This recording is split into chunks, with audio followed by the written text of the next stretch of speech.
Welcome back to our channel Middleware Techie, and today we'll look how we can create environment in Postman.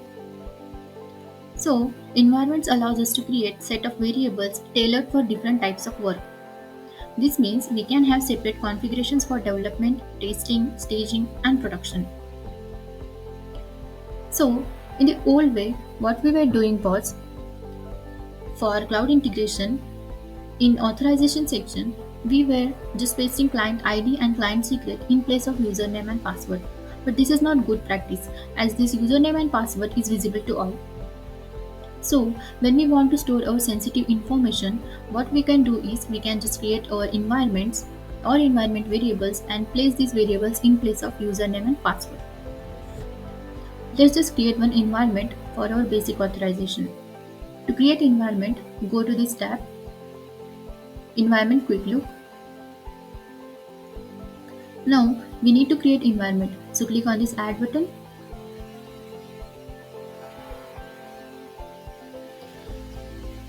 Give name to your environment. Here I have given SAP Cloud Integration as name of my environment. We need to create variables as we want to store username and password. I will write here as client ID and next variable is client secret. Let's just copy your client ID and client secret here. Go to your integration suite. Go to your trial account. Then go to your instances. You can see here service key. Click on the key. Copy the client ID. Paste it here. Then copy client secret.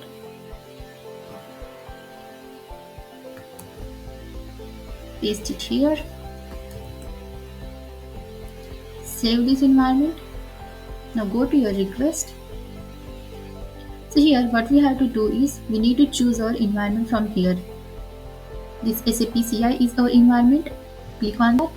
Now you can see we have our SAP Cloud Integration environment visible here. Now in place of username and password we need to give our variable name. But there is a way to give variable name here. Add two curly braces.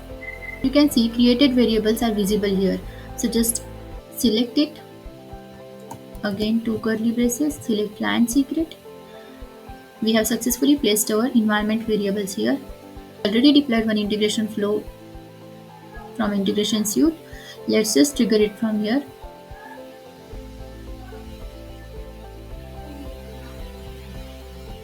You can see 200 OK means we have successfully triggered our integration flow from Postman using these environment variables. So this is a way of creating environment variables. I want to share some insights about creating environment in Postman and why it's beneficial for our workflow. So by using environments, we can securely store configuration settings, environment variables, and sensitive information like API keys, tokens, and passwords. This helps avoid hard-coding these values directly into our requests. We can quickly switch between different environments without manually updating the values in our request. This is especially useful when moving from one phase of development to another. Also, shared environments ensures all team members work within same variable. This promotes consistency and reduces errors when multiple people are working in the same API test or request. So now you know why to use environment variables and how to create it. So this is it for today. We'll see you in the next session. Thank you.